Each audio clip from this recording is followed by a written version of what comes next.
A local physician will reveal his findings on NutraSweet on national TV tonight. Most people use NutraSweet or aspartame-based products to help them lose weight. But Dr. Ralph Walton of the Western Health Care System, who researched NutraSweet for 12 years, claims the artificial sweetener actually does the opposite. So I think the bottom line is the more NutraSweet you take in, the greater your appetitive drive, the greater your drive towards overeating. And he says that's because NutraSweet may lower the levels of appetite suppressants in the brain. And to hear more about Dr. Walton's research on NutraSweet, watch 60 Minutes tonight at 7 here on TV 27. So, Ralph Walton, what's your favorite baseball team? You know, you're going to learn a lot about this from this answer. I don't have one because I'm not a baseball fan. I hate to admit that. It's a good thing Don Greenhouse isn't here. He would have left. So, where are you from? Oh gosh, that's hard to say. I've lived in so many different places. I was born in England, came to this country when I was 9 years old, then lived in Rochester. Then I was in, lived in Rochester quite a few years. Then I was on the faculty of the medical school in Rochester. So that was home for quite some time.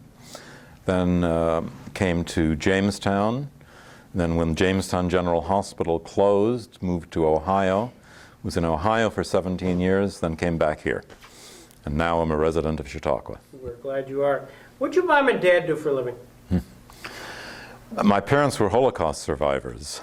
My dad began his career before they had to leave, before Hitler. He wrote plays. He was a playwright and had one play in production, but then Hitler came to power, so they had to flee. They literally went with no papers, with the Gestapo running after them. They went from country to country without papers. Finally wound up in a DP camp, and my dad felt that it was his war, and he managed to enlist in the British Army. So for the duration of World War II, he was a soldier, a British soldier, with a heavy German accent. His name was Kurt Wartenberger. The British Army suggested that he anglicize his name. It wasn't really safe for a British soldier to have the name Kurt Wartenberger. So Kurt Wartenberger became Kenneth Walton. They always assumed that that name change by Army order applied to me. But I was actually born before that Army name change. And I recently, not that recently, but a few years back, learned that that wasn't legal. That is, my name technically is still Wartenberger because my birth certificate reads Wartenberger. But all my licenses, etc., are under the name Walton, so I just leave it alone and don't talk about that very much. So I'm an alias. How did you get Social Security? I have immigration, I have naturalization papers, and those naturalization papers say Walton, even though my birth certificate says Wartenberger. Sometimes I'm sorry, you have to bring in your birth certificate. Yeah, I always say I don't have one, but I do have one, but it's the wrong name. I love this story. So, where in Germany were your parents? They were from Breslau, which now is Wrocław, Poland. You know, the borders kept being redrawn.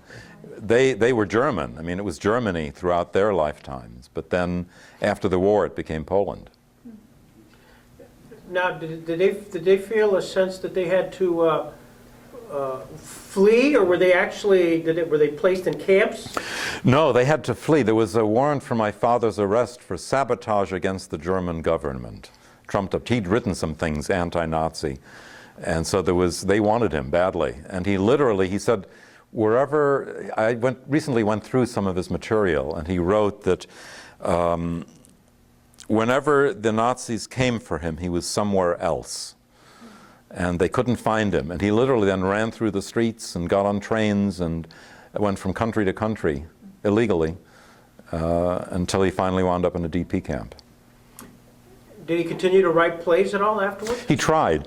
I remember going around with him when I was a boy. He tried to I went with him when he went to producer of some films, and he just felt that he didn't have the facility with the English language that he had with, he actually wrote very, very well. He was a very articulate man, very eloquent, but he just didn't have the confidence to write in English, so he gave it up. But when I was a boy, he was writing. On the table there was always scripts, and he was creating plays, but nothing was ever purchased or materialized out of it. Did he watch movies that were German movies? Was he? He hated everything German. No, he wouldn't buy a German product. His mother, as a matter of fact, had survived too. Most of the family was wiped out. My mother's whole family, her parents, they were all wiped out at Auschwitz. And most of my father's family was also. But his parents survived by going to Shanghai. And my grandmother spoke only German, and my dad was always very angry with her that she wouldn't speak English. He'd speak to her in English and she'd answer in German. He just was very, very anti-German.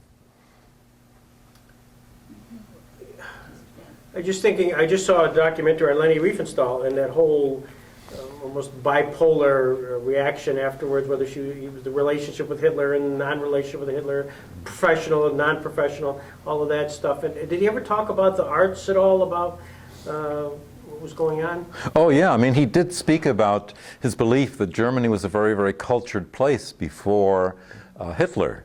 And German Jews did very, very well, actually. They were, in the arts and in the professions. It was a very cultured community.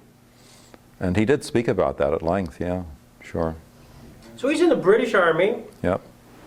Now he's got an anglicized name, but he obviously with an accent. Did he feel discriminated against? My God, I can't imagine what this is like here. He actually caused a panic once. For a while, he was a motorcycle messenger. And he was delivering a message from one post to the other within England at the time. Most of the time he was not in England, but for a very short period of time he was actually in England. And he was carrying a message on his motorcycle, and he got lost. And he stopped in a small village in the north of England, and he asked for directions with his very strong German accent. And the people went running, screaming, feeling that the Germans had landed. So he caused a panic in this community, yeah. But he wasn't discriminated against, no. I mean, people understood that there was a difference between German Jews and Germans. Did you practice your faith? Did you go to the synagogue in Britain? We lived in the north of England. We lived in London for 1 year before we came here, but we lived in the north of England where we were the only Jewish family, we were in a little town called Bishop Auckland. And I was the only Jewish kid in the school, so there wasn't a synagogue. That wasn't possible. And there was no separation of church and state in England in those days. So every day there would be services in the auditorium, but the teacher would read an announcement that all Jews were to remain in their seats while everyone else went to the auditorium. I was the only Jew, but they read that every day. Did you feel discriminated against? Yeah, I did. Especially when I would sometimes get hit across the back of the legs by the teacher because she would ask me whether I was ready to accept Jesus as my Lord yet. So yeah, I felt discriminated against. Yeah. Then you find yourself over in the United States. What did your dad do here then? Initially, both of my parents worked in factories, minimum wage laborers. My dad worked as a cutter in a clothing factory. My mother worked in a box factory. Then my dad started working in a department store in downtown Rochester and worked his way up to be men's department manager, then assistant store manager, and then finally he was a manager of a department store called Gem. It was a government employees market. It was a nationwide sort of chain. It's out of business now, but he was a manager of one of those stores. And then he became a regional manager of Jo-Ann Fabric. He was actually, when he retired, he was the East Coast manager of Jo-Ann Fabric. But that was only later. When I was going to school and medical school, we were poor. They were, as I said, minimum wage. So they did better later on. Well, what was the aha moment for you when you decided you'd want to go to medical school? I'm not sure there was one aha moment. I sort of knew in high school already that's what I was going to do. Given your the experience of your dad in Germany, the fact that the family which survived the Holocaust, having lost so many folks, did you see where that was an influence on you, either going into medical school, even areas of which you chose, the fields within which you chose? It probably did. I never actually thought it through consciously, but I'm certain that it did have an impact and influence my decisions, sure. So if I'm sitting here and I had your professional credentials, of which I clearly don't, what would I be asking you to try to ferret through that whole analysis? I can't help you there, Greg. I don't know. I wish I did. Come on. So the chosen field. You did your medical. Where'd you do your medical studies at? I went to medical school in Syracuse. Then I went to University of Rochester for my internship and residency, and then I was on the faculty of the medical school in Rochester. As you proceeded down there, were there areas within which your professional field you found kind of a niche for you, more of a comfort zone? Yeah, actually I started off in pediatrics, and I loved the kids, but I thought I'd have trouble with the mothers. So, I found I did It's like being a baseball coach. That's what you think. I took a rotation with a child psychiatrist, and I found that absolutely fascinating. And I found the human mind a little more fascinating than pediatrics, so I swithed. What was it, the human mind, that kind of drove you there? Well, I thought there's nothing more intriguing than the human mind and human behavior. And as you were progressed, did you find your field of interest sort of narrowing in? No, not really. Just the opposite. I found it broadening because I used to teach my medical students and the residents who I worked with, that they must not forget their identity as physicians, that is, the psychiatric residents. So I tried to maintain my identity as a physician, and I would always take internal medicine courses and primary care courses and so forth, just to try and keep up. So I tried to broaden my view, not restrict it. We're going to see in a few minutes a video of you and really the issue revolving around aspartame. How did you kind of get into that whole area of research? It began really with a patient. And interesting, it began, well, my working with that patient began when I was on the faculty of the University of Rochester. And the patient, coincidentally, was a Chautauquan, probably a Chautauquan that many of you knew. She's no longer living. She's deceased now. She actually gave me permission to use her name, but I'm not comfortable doing that, really. But she had an experience that I could only attribute to aspartame. She had a sudden grand mal seizure. And this was a woman who had a long history of depression. She was, as I said, a Chautauquan, but she had, through marriage, her cousin was my boss, was the chairman of the Department of Psychiatry at Rochester, a very well-known, internationally respected psychiatrist by the name of Lyman Wynn. And Lyman asked me if I would take care of his cousin, who was a Chautauquan, and she came down from Chautauqua to Rochester to see me. She had a long, long history of depression, had been treated unsuccessfully by an analyst. She had a very, very classic major depression which responded beautifully to a simple antidepressant, something called imipramine, tofranil. We don't use that very much anymore, but it was very effective. She did very well, and I saw her for many years. When I left the university, I then actually came to Jamestown because Jamestown General recruited me to be chief of psychiatry at Jamestown General Hospital, a hospital that no longer exists, but you probably know of it for many years. Anyway, this woman who had a history of depression, had never been manic, suddenly, 12 years after I had started taking care of her, had a manic episode and a grand mal seizure. She was then in her 50s. Epilepsy doesn't start in the 50s. And she'd been on an antidepressant for 12 years. Somebody who's basically bipolar, you give them an antidepressant, you'll trigger a manic episode. That had never happened. So it didn't make sense to me that this woman who had no history of seizures, no history of a manic episode, suddenly had a grand mal seizure and a manic episode. So I did some detective work with her. What was different in her life? And the only thing that was different was that she decided she was too heavy and needed to go on a diet. And she'd been consuming a lot of soda. She suddenly switched to something called Crystal Light, which was aspartame. It's still on the market. Some of you might know of it. And she was consuming massive amounts of it. And so I started to look at the biochemistry of this new artificial sweetener. I don't want to go into all the chemistry now, but it made sense to me that it would have changed her seizure threshold, allowing for a grand mal seizure, and would have also enabled a manic episode because of the changes in the brain chemistry. So I wrote a paper about that, and that's how I got into this field. Just for the camera, could you describe just briefly what is aspartame? Aspartame is what's known as a dipeptide of a methyl ester of a dipeptide. Those of you who've had some chemistry, a methyl ester is an organic salt. And this particular organic salt is the methyl ester of phenylalanine and aspartic acid. These are two amino acids.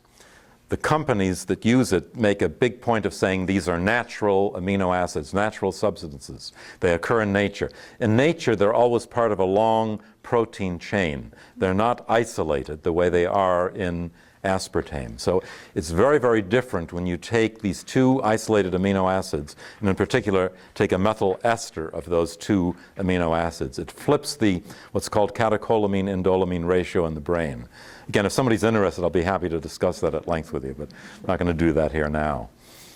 And we would know that if we were buying it off the shelf as sort of NutraSweet. You'd know it as NutraSweet, yes, equal. Most diet products contain it, whether it's Diet Pepsi, Diet Coke. Now some of the companies are trying to move away from it, and they're using things like Splenda, which is sucralose. That's a chlorinated hydrocarbon. I haven't done any research with that, but you could predict from the fact that it is a chlorinated hydrocarbon that it's toxic. So as you're doing this research, you then do a paper. I did a paper, and actually the person who reviewed that paper was Richard Wertman, who was chief of neurosciences at MIT, chairman of the Division of Brain Sciences at MIT. And he called me and he asked me if I had any other patients with seizures. I didn't at the time, but at the time I happened to have been president of the Jamestown Medical Society. So I asked my colleagues in Jamestown to be on the lookout for people with unexplained seizures. And I got lots of responses. An awful lot of folks were sent to me who had seizures that couldn't be accounted for. And when I looked at their histories, a lot of these folks had been taking in massive amounts of aspartame. So I got back in touch with Richard Wertman, and he asked me if I'd be willing to present a paper on seizures and aspartame at an MIT conference. MIT had organized a conference. Actually, I've got the book here. Thank you very much. Appreciate that. There was a conference that MIT organized in Washington, D.C., actually, on dietary phenylalanine and brain function. And he asked me to write I gave a paper at that conference, and then I wrote a chapter in this book on seizures. So I wrote the chapter on seizures. If anybody's really interested in the biochemistry, you can look at it in the book. And then that takes on a life of its own. I mean, it does, yeah, it does take on a life of its own. And there was a lot of criticism of what I had written, because both this chapter, well, my initial paper was based on a single case report. Okay, that used to be very important in medicine, but in recent years, the individual case report has really been denigrated. It's not respected. What's respected are double-blind studies. And case reports are felt to be anecdotal. And even my reports on the seizures, although there were a lot of patients, nevertheless, it was basically anecdotal material. Patients who'd had seizures that I could explain in no other way aside from their use of aspartame. But that's anecdotal. So there was so much criticism about my statements that were based on anecdotal material that I decided to do a double-blind study. The double-blind study is what got me onto 60 Minutes. So, Pardon me? You were in Jamestown doing this. No. I was then in a medical school faculty in Ohio. I was professor and chairman of psychiatry at a medical school called Neo-UCOM. That's basically Kent State's medical school. So, based on your work, aspartame becomes the subject of a 60 Minutes piece. Yes. Set the scene, and then before we go to watch the movie. Yeah, I'm glad I've got an opportunity to set the scene, because I was really upset over what you're not going to see in this video. See, I got a call one day after my paper was published. I did a double-blind study on adverse reactions to aspartame, okay? And after the publication of that, I got a call from somebody identifying himself as Mike Wallace to my secretary. And initially I said, some sort of a spoof, it's a joke. And she put him on, and it was Mike Wallace on the telephone, saying that they wanted to do a story on aspartame, and would I help them put it together? And then he put on the producer of the piece, Isidore Rossmarin. I then worked with Isidore primarily, Isidore being the producer of the piece, and Don Hewitt, the producer of 60 Minutes, and Mike Wallace for a little over a year. I mean, we had conversations literally every single day. And Don Hewitt did not want to do the story. He and I argued constantly over this. I mean, he called me all sorts of names. He had a vicious tongue. He really was a nasty man in many ways. He felt that they were going to be sued by the industry. And Mike Wallace very much wanted to do the story. So they argued a lot over this. And Mike assured me that the story would be done. But I'm distressed over what you will see, because you won't see what was really very, very important to me. There are several messages that I wanted to convey in the piece. Okay? I wanted, first of all, to talk about seizures. You know, I had worked with not many, but several commercial pilots who had seizures in the cockpit, which turned out to, I'm convinced, were aspartame related. People who had no seizure disorders who suddenly started drinking massive amounts of diet drinks and had seizures in the cockpit. This obviously has major ramifications if you're a pilot. Okay, so I really wanted to get the story out about the impact that this has on seizure threshold. Not that it causes seizures in everybody, but somebody who already has a low threshold and then takes in aspartame can have overt seizure activity. I also wanted to talk about the impact of aspartame on people with mood disorders. And Mike Wallace and I talked at length about his own history of depression. He acknowledged to me that if it were not for Zoloft, he wouldn't be alive. He had a suicidal depression. Okay? And we talked about that, and that was going to be in the piece. And I was thrilled that he was willing to talk about his own depressive history. And you know, he didn't take aspartame, but had he consumed a lot of aspartame, I'm convinced he would have been a lot worse, and his Zoloft might not have worked as well as it did. So I was thrilled when he talked about that, and I assumed that that was also going to be in the piece. There was something else too. There was a third point that I've forgotten now that was important to me that was not in the piece. Well, anyway, we'll have to. What was in the piece, you'll see. Well, yes. What transpired was that we put together what I thought was a beautiful. You know, it's only 14 minutes or so of a segment on 60 Minutes. We put together what I thought was a really meaningful story. And then 1 week before the segment was to air, a fellow by the name of John Olney, a man that a colleague of mine really, also a psychiatrist, but he was a neuroscientist at Washington University. He published a paper on aspartame and brain tumors. And Don Hewitt felt that this was fancier, this was more significant than my material. So they cut out much of everything that I had to say about seizures, everything that I had to say about mood disorders and about Mike Wallace's depression. That was all cut out. You'll see what was left, and that's not that much. Okay, so I was very, very unhappy when it aired. I mean, I'm in the piece, but the important points that I wanted to make were cut out. Don Hewitt was thrilled to do that, I'm sure, because he and I had tangled. But Mike Wallace didn't, you know, maybe he didn't want his, but it was very beautifully done, I thought. His statements about his own depression And I thought that that was very meaningful, and it's all cut to make room for John Olney's piece. Well, you'll see it. Well, talk about Mike Wallace. You obviously met him. Oh, yeah. Talk about the person. I was terrified of being interviewed by Mike Wallace. You know, I'd seen Mike and his aggressive style. Actually, the night before we taped the interview, and we spent all day on the interview. I mean, that was a long, you know, they cut it, obviously, but I spent the whole night before that taping, I was awake. I couldn't sleep at all, anticipating being grilled by Mike Wallace, you know. I expected he might assume some of Don Hewitt's personality or something. But Mike Wallace was fun to work with. He was actually a real gentleman. When we left at the taping, you know, he showed me the entire 60-minute set. He walked out. He put his arm around my shoulder, you know, his arm around me when we walked out. And he said, "Now, don't worry, Ralph. It will be shown. I'll get Don Hewitt calmed down." So I enjoyed working with him. He was fun to work with. Well, let's show it.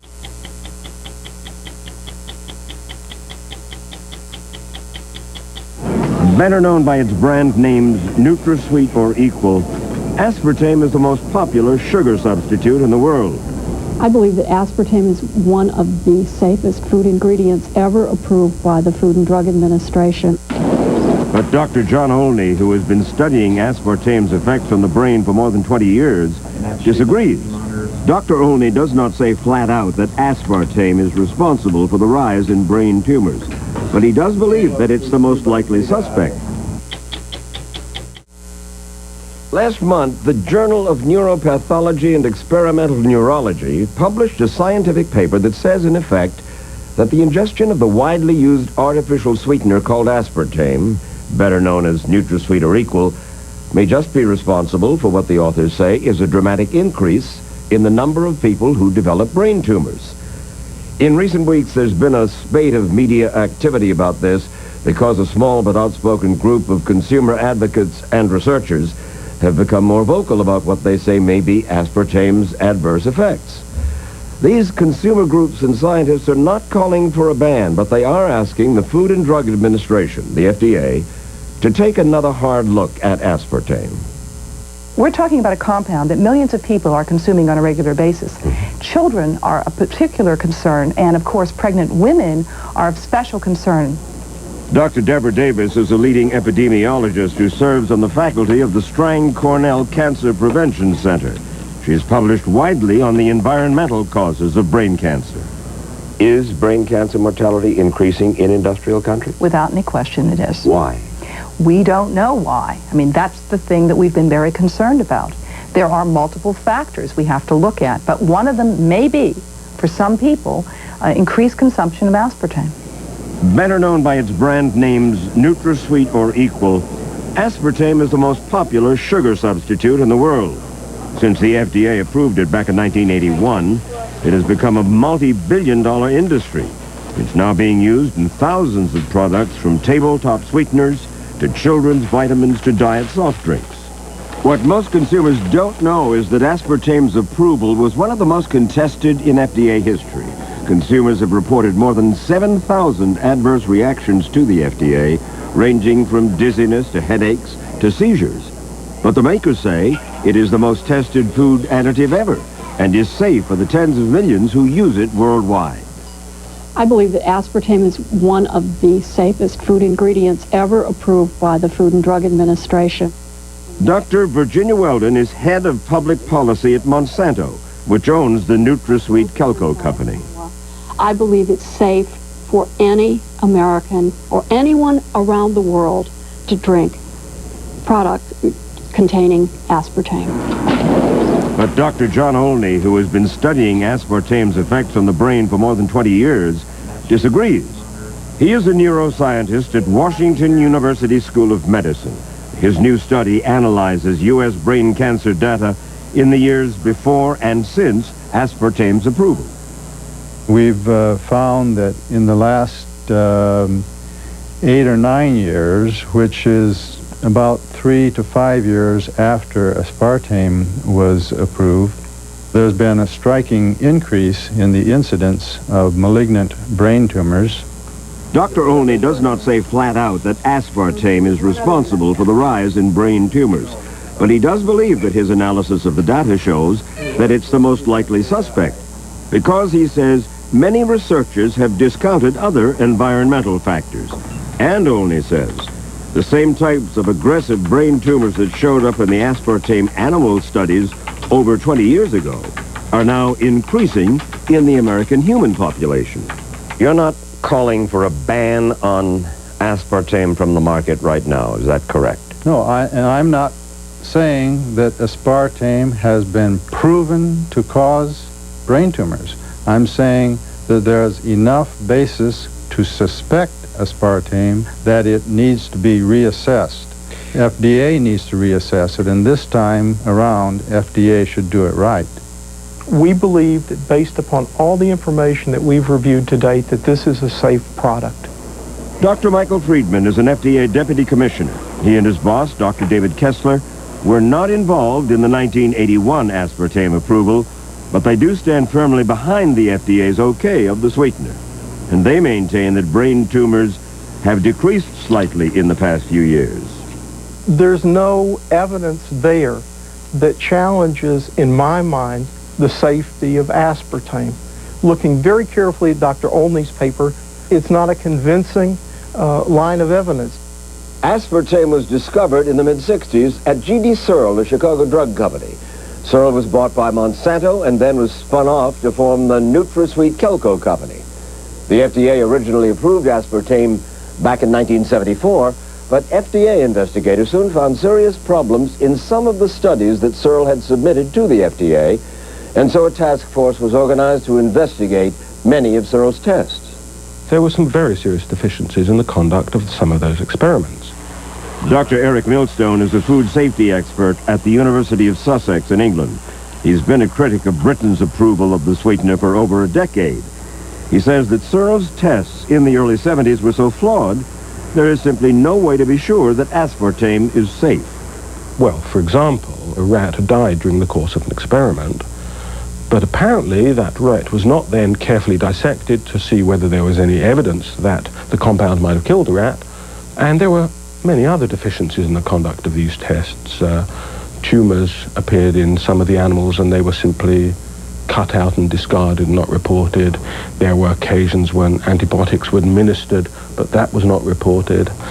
All of this by G.D. Searle? G.D. Searle and some of the companies working under contract to G.D. Searle. Because the FDA task force found so many discrepancies in Searle's data, in late '75, the agency put the approval on hold before aspartame could hit the market. The FDA commissioner back then called the test at best sloppy and said their investigation revealed a pattern of conduct which compromises the scientific integrity of the studies. According to the FDA themselves, Searle, in making their presentation to the FDA, had willfully misrepresented the facts and had withheld some of the facts that they knew would possibly jeopardize the approval of the product. Former Senator Howard Metzenbaum's staff investigated the aspartame approval process. Since he's retired from the Senate, he has become chairman of the Consumer Federation of America. The FDA officials themselves were so upset that they sent the file to the U.S. Attorney's Office in Chicago for the purpose of presenting it to the grand jury as to whether or not there should be indictments. It wasn't presented. It was delayed. Samuel Skinner, the U.S. attorney who led the grand jury probe, withdrew from the case while he was in job discussions with Searle's Chicago law firm, Sidley & Austin, the job that he later accepted. The investigation stalled, and the statute of limitations on the aspartame charges ran out.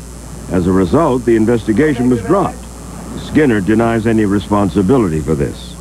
Meanwhile, an FDA field team inspected Searle's labs. Their report was highly critical of the way that Searle conducted key animal feeding studies, saying that the chemical being tested was not properly mixed with the food, thus allowing the rats to eat around the big chunks of the test substance. The critics say that because aspartame's approval is based on Searle's flawed tests, they say, well, then how can we be certain that aspartame is safe? The critical question is not whether there were sloppiness or mistakes made in recording data. That clearly occurred. The scientists looking at that information decided that the basic strength of the conclusions remains intact. So even though they mixed up the animals, even though they failed to tag the animals, even though they used decomposed tissue, even though. I don't think you're characterizing that exactly correctly, but the question really is, do those issues detract from the basic solidity of the conclusion? Dr. Millstone says that the teams which reviewed those Searle studies looked only at their statistical validity and did not examine safety issues. Teams of investigators were given very narrow briefs, very narrow terms of reference, which essentially ensured that they never addressed the most important question. Which was? Were the tests properly conducted? Were the tests honestly reported? And was it possible to be confident that a compound is safe? In 1980, more than 5 years after the controversy began, questions still remained about aspartame. And so the FDA had 2 separate panels of experts evaluate the cancer issues. Both panels concluded that the agency should not approve aspartame until more tests were done because of concerns about brain tumors. But in 1981, Dr. Arthur Hall Hayes was appointed as President Reagan's new FDA commissioner. And that commissioner of the FDA, overruling 3 outside scientists and 3 internal scientists working in the FDA process, who said it should not be marketed. That commissioner overruled these people and said, I'm going to let it go on the market in spite of these rulings. Attorney Jim Turner is a consumer advocate with Citizens for Health. He helped get the FDA to ban cyclamate, another artificial sweetener. He has been challenging the FDA's aspartame approval for over 20 years. The issue is that it did cause brain tumors in animals. The public board of inquiry that was convened by the FDA of outside experts ruled that it should not be marketed until the cancer question was resolved. 2 years after Commissioner Hayes approved aspartame for dry products, he approved it for soft drinks, after which use of the sweetener skyrocketed. Hayes left the agency a few months later and took a job with Burson Marsteller, the PR firm for Searle. He has not responded to our requests for an interview on or off camera. The so-called revolving door and the FDA's approval process were 2 issues Senator Metzenbaum asked the General Accounting Office, the GAO, to investigate for his 1987 hearings on aspartame. The GAO did not examine scientific or safety issues, but they found no improprieties with the revolving door issues, and they said the FDA had adequately followed its food additive approval process. The GAO looked into all of that, and they saw nothing wrong with this so-called revolving door. I'm not saying that there was something legally wrong. What may be legally right might be ethically questionable. Some scientists allege that the industry tries to influence research. Dr. Ralph Walton, a professor of psychiatry at Northeastern Ohio University's College of Medicine, recently did a survey of aspartame studies. He found that the results of industry-sponsored research turned out very differently from the non-industry-sponsored studies. I looked at the medical literature addressing the safety of aspartame. I found 164 studies. 74 were funded by the NutraSweet industry. Every single one of them attested to the safety of aspartame. Of the 90 independently funded studies, 83 identified a problem. Then what are you saying? I think it's inappropriate for researchers to have a vested interest in the outcome of their research. No scientist is going to sacrifice his or her reputation just because of where the sponsor is or where the money comes from. That would be a very foolish thing to do. Dr. Weldon, the spokesperson for Monsanto, insists that the evidence for aspartame's safety is overwhelming. In the last 23 years, the FDA has looked at the aspartame data at least 26 times. Most recently, in July of 1996, the FDA granted a general use petition. In everything? For all foods. Right. But the FDA said aspartame is safe. You say it's safe. On the other hand, there are all kinds of scientists who say we don't know enough, we're not sure that it's safe, and Olney, who is a very distinguished researcher and scientist, says it needs more testing. Well, I think it's really important to understand that what I say isn't important. It's what the National Cancer Institute scientists say that's important. And they've looked at this data, too. In fact, she says that both the FDA and the National Cancer Institute maintain that Dr. Olney is misinterpreting the cancer data. Even the most respected and distinguished investigators occasionally make mistakes. And in this instance, I think Dr. Olney has made a mistake. Epidemiologist Dr. Deborah Davis disagrees. So when we have evidence that something produces cancer in animals, we'd better pay attention to that evidence. That's a basic tenet of public health. And the question of how much evidence is enough is not a scientific question. It's a policy question. That's what the FDA has to deal with. Haven't enough questions been raised, Dr. Friedman, about the validity of some of these cancer tests, that the FDA might want to take another hard look? We've looked very hard at this. We're continuing to look hard at it. But I must say to you that the human data, the animal data, the laboratory data that has been proposed as reasons to reconsider so far are not sufficiently convincing. The FDA says they will carefully consider any future adverse data on aspartame that they find convincing enough to warrant investigation. Meantime, NutraSweet is being test marketed in China, a potential market of about 1 billion people. Yeah, I was just starting to say that Eric Millstone and I both testified before Parliament a couple of years ago. That was a fun experience. We testified before the House of Commons.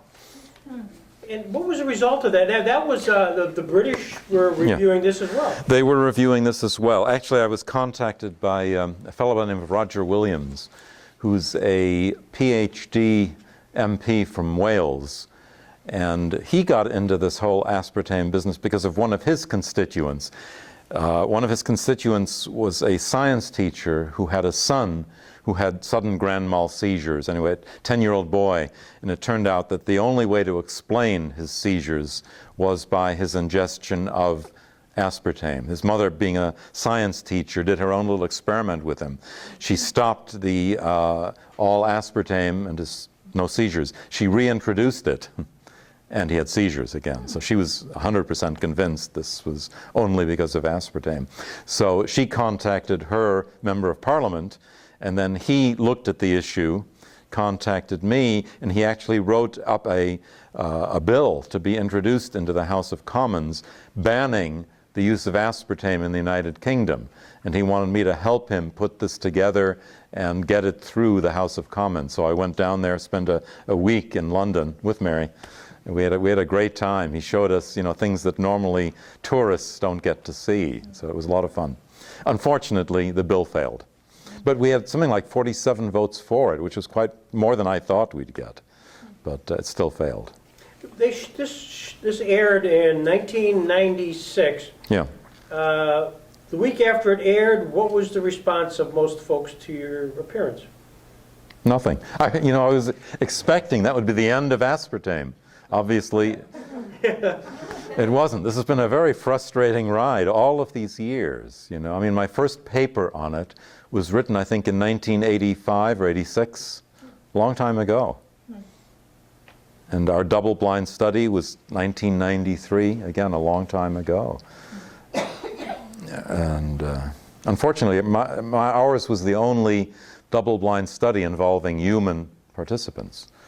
And animals handle this substance very differently, so it's dangerous to extrapolate from animal data. But even the animal data is certainly worrisome. I'm just reading the Wikipedia, that's my source of all knowledge.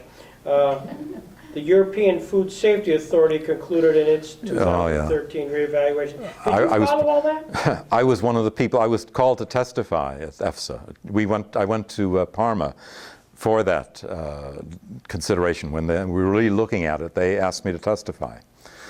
But while I was in the waiting area, waiting to testify before EFSA, I saw all of these folks who had industry-sponsored research. I knew what they were going to say. And it looks as though there is just this overwhelming amount of research indicating how safe it is. But so much of it is overtly fraudulent. They didn't show much on the piece of the chart that I put together for them. I'll pass this around. Actually, I made slides of this, but after Steve Tigner's wonderful slides, I would be too embarrassed to show little black and white slides and get you all bored. But I'll pass this around because this shows the chart of the industry-sponsored studies and the independent studies. But it also shows, and Mike didn't get into this for some reason, how the number of studies attesting to safety is padded. Whenever you submit a paper for publication, you have to state that it's not being submitted anywhere else. I looked at, there were, at the time that I did this, put this together for 60 minutes, I had medical students, fortunately, who could work with me, so I had pretty cheap labor. And we found there were 560 some odd studies about aspartame at that point in the literature. So I had my students, you saw them around the table there, those were my medical students. And I had them go through these 566 studies. And we found some interesting things that, in fact, there are not nearly the number of studies attesting to safety that you would think, because what's happened is that the industry-funded studies have been submitted to multiple journals and sometimes change just one word in the title or the order of the authors. So one study gets reported maybe 8 or 9 times, submitted to different journals, exactly word for word the same study, and I've documented that in this thing. Okay? And you can find even in supposedly very, very different studies the same set of data out to the 4th and 5th decimal point. Supposedly very different studies, and yet they've got exactly the same numbers, so clearly it's all cooked. So it's fraudulent. The evidence that's out there, the evidence that the FDA is using to stamp its approval of aspartame is based on fraud perpetrated by the industry. It's something that makes me very, very angry, and it's still out there after all these years. Unfortunately, there are a number of people, aside from me, screaming about this, but unfortunately there's this whole anti-aspartame movement on the internet, and many of these folks are making claims that are outrageous, that are not based on science. And I sort of hesitate when my name is used in some of these internet things, because it's not, a lot of it's not good science. I told Greg just a couple of days ago that I was surprised when somebody sent me a comic strip of me. I mean, I had nothing to do with putting this together, but there's a comic strip out on the internet. I made a few copies there. I can, well, can you bring it over? Those, see that comic strip there? You can pass that out.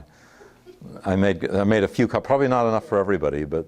Give me one and I'll just talk about it. And so Doctors Against Aspartame. I've never heard of that group, if there is such a group. I've never heard of this person who did this comic strip. I had no knowledge of it until this last weekend. Somebody sent it to me. It's on the internet, apparently.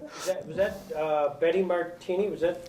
Yeah, she's the one who sent it to me. Mm-hmm. I don't think she put it together. She's one of these people who makes outrageous claims, and I really don't like my name associated with Betty. I mean, she's done a lot to popularize the notion that there's something wrong with aspartame. But, she calls herself doctor. She's not a physician. She's a doctor of humility, whatever that means. In my world, I don't know any of those. And she makes often absolutely outrageous statements. So I really want to distance myself from this whole internet movement. Wait a minute, but you saw the cartoon. Yeah. Does it appropriately? Yeah, that one does quote me appropriately. I mean, I'm often quoted incorrectly. This one does quote me correctly. An article you wrote called Aspartame and Psychiatric Disorders by Ralph Walton, MD, September 20th, 2006. And let me just read the conclusion. This is almost 10 years ago. We are not sophisticated enough at this point in time to fully understand all the implications of the neurochemical changes induced by aspartame but as a busy clinician, I see the profound impact on patients' lives on a daily basis. It can both produce and aggravate depression. In certain patients, it can trigger manic episodes. It can produce or aggravate panic attacks. Some of my patients have experienced a complete cessation of panic attacks and needed no further treatment after they completely eliminated aspartame from their diet. Certain schizophrenic patients have experienced fewer auditory hallucinations or needed less antipsychotic medication after the elimination of aspartame. And then you concluded, it is essential that there be much greater awareness of the hazards of this highly toxic substance. You feel that is your name been kind of affiliated now with that charge? Yes. Yes. And do you feel, here you are almost 10 years after this paper, but up here in Chautauqua Institution, that you are the go-to person for that message? I don't know if I'm the go-to person, but I'm one of the people. There aren't that many of us, actually. Yeah, probably the world's, because, see, right now, when I wrote those earlier papers, I was focusing primarily on the two amino acids in aspartame, the phenylalanine and aspartate, and the changes that can cause. But I probably neglected the methyl ester component. The methyl ester component is degraded into methanol and then formaldehyde. Methanol, obviously, is very, very toxic. And the world's expert on methanol is a fellow by the name of a biochemist by the name of Woodrow Monty. And he and I have teamed up. We've followed each other's papers over the last 30 years. And we've teamed up now to do a study together. Alice has that study right now. I'm asking Alice to help me edit that. So it's not been published yet. We're hopeful that it will be published. But we both feel that dietary methanol, produced largely by aspartame, is a factor in the rise in autism. What's the process? You do a paper, a collaborative paper, subject to Alice's review, and what happens next? I mean, do you submit it to the... Yeah, you submit it to medical journals, and it's very, very difficult today to get material published in the major journals. They're all inundated with papers. If you're a medical school faculty, it's publish or perish sort of thing. You have to publish. So there's tremendous pressure on full-time faculty to publish. Then is there a review panel? What happens is that they're sent, yes, if I submit a paper, now when Alice gives me the go-ahead, we will submit it, say, to the American Journal of Psychiatry, and then that journal will send it to experts in the field, to reviewers, peer reviewers. They'll send it to at least 3 or 4 different reviewers, people who've published in the same area, and they will send back their comments to the journal, and some decision will be made. The vast majority of papers that are submitted are never published. Do you get to see their reviews? Yes. So you get to see their comments, yes. Does that ever change even how you approach the paper? Is this sort of a critique that you may go back and say, well, maybe we should focus more on this aspect as opposed to that? Sure, absolutely, yeah. You take into account the comments of the reviewers, certainly. Will you, if one does not get them published in a medical, would you publish it online? Maybe. I mean, Woody and I have talked about that if we don't get published in a major journal, we might go to one of the so-called open access online journals, yes. Because we want to get the word out there. We're going to try for the major journals first. And I've been fortunate enough so far that each of my papers has been published in a major journal. But we feel this is an important study that we're doing now on autism. And that word needs to get out there. So yes, we may publish it online, but we're going to try for the major journals first. You've been carrying this message for some time now. Yep, since it first was introduced. And yet legislatively, administratively, we all can go and buy NutraSweet and so on and so forth. Do you get discouraged? Sometimes, yeah. I mean, it's been a long haul, a very long time. And I do get frustrated. I mean, I see the damage that it does, and it is so frustrating to see that and to feel powerless to change it. I mean, I'm screaming as loudly as I can, but nothing changes. The power of this industry is incredible. I mean, all right, I mentioned Woodrow Monty. He's the PhD biochemist. He and I are working together now. You know, he's now Professor Emeritus at Arizona State University. For many years, he had a large laboratory at Arizona State, and he was head of the Food Sciences Division of Arizona State. And after he published some of his papers, anti-aspartame papers, his laboratory at Arizona State was firebombed. His home was burned to the ground, and it was felt to be arson. Okay? Fortunately, I haven't had anything like that happen to me, but people have suggested I have somebody else start my car. Have the pharmaceutical folks reached out to you? No. Pharmaceuticals, well, you raise an interesting point. Many pharmaceuticals, interestingly, Dilantin, which is a major anticonvulsant, is made with aspartame in it. Isn't that something? They put sweeteners in some pills so that you don't get the aftertaste, or if you do, it's a sweet taste. Many medications have got aspartame in them. Yes? I have a question. Is there any way to get the aspartame out of your system, or does it always stay in your system? The aspartame doesn't stay in your system, but the metabolite formaldehyde, we can't get rid of formaldehyde. So even though the amount is small, it's cumulative. So the longer you consume aspartame, the more formaldehyde you have in your system. It's one of the very few substances that our liver simply cannot detoxify. Yeah, you pickle yourself with it, essentially. What? Is there any tipping point as to the quantity needed to cause adverse effects? Yeah, that's a good question, but the FDA says that a safe level is 50 milligrams per kilogram per day. Okay, when we did our double-blind study, I decided that we had to, in order to make sure that our subjects were safe, we had to stay below that. So what I did in that study was to give our subjects 30 milligrams per kilogram per day. That's the equivalent of maybe 7 or 8 Diet Cokes. Okay, it's a lot, but it's still within the realm of what people do in fact consume. And we had profound adverse effects. It's mentioned actually in that comic strip. I used as a subject my PhD psychiatric unit administrator, Bob Marcus. He was a PhD psychologist. And he was one of my guinea pigs. He volunteered to be a control in the study. And he was, at the time, a 41-year-old, very, very healthy guy, worked out all the time, no health problems at all. He suffered an intraocular bleed and a detached retina. He lost the sight in one eye. You know, methanol is highly toxic to the eye. One of the things that happens when alcoholics, say, drink wood alcohol is they lose their vision.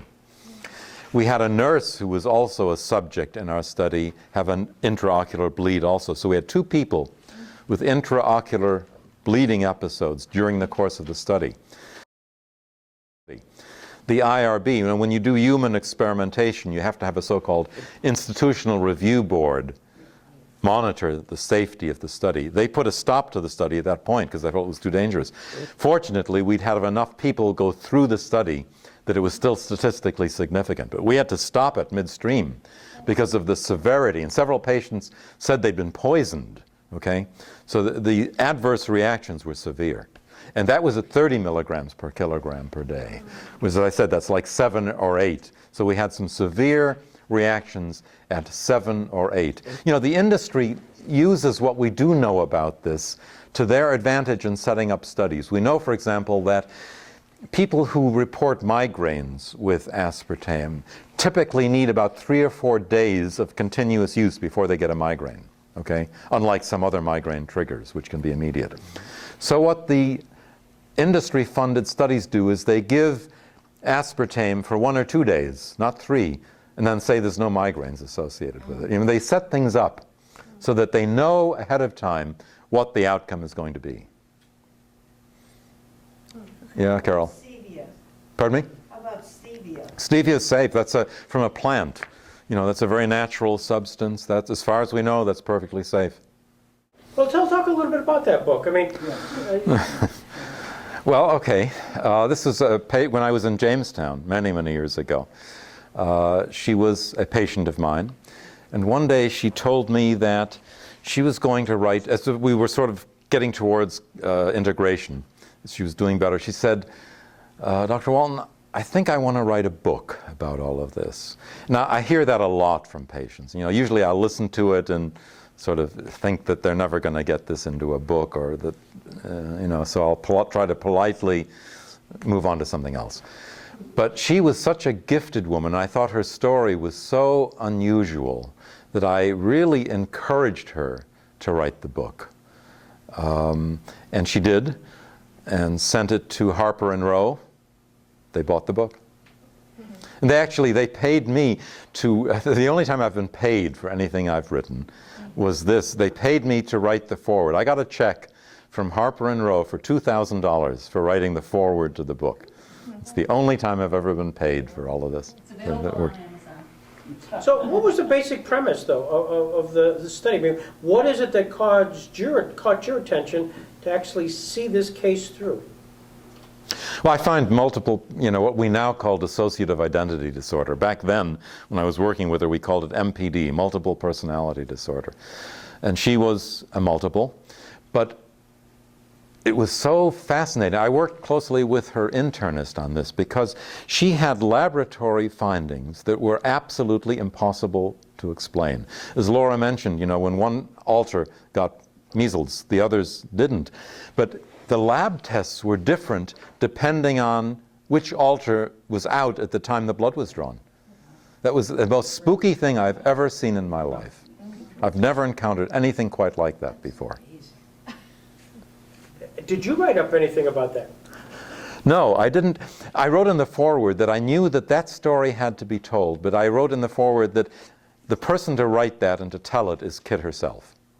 So I did not write that one up. Did you stay in touch with her? The last time I had any word from her was, when did I get that invitation? I got an invitation to her wedding, maybe 10 years ago.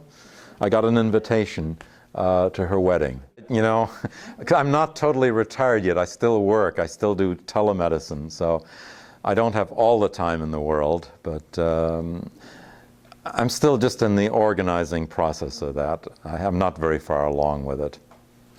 You and Mary have become major parts of the Chautauqua community. Yes. What caused you to do that? Gosh, from the first time I saw Chautauqua, I fell in love with the place, with the whole idea of Chautauqua. I loved everything about it, and I've been involved for much of my life. Now living here, right? Now living here, yeah. When you go to breakfast someplace, and somebody asks, you're at a crowd, 2, 3, 4 people, and somebody asks for a NutraSweet, do you react to that? Gosh, I try not to give them a lecture, you know, but sure I react. I think, oh no, you know, I just would love to have them reach for the sugar instead. But this has been phenomenal. This has just been great, and thank you to Dr. Ralph Walton for making this. Thank you, Greg. Thank you. Appreciate it.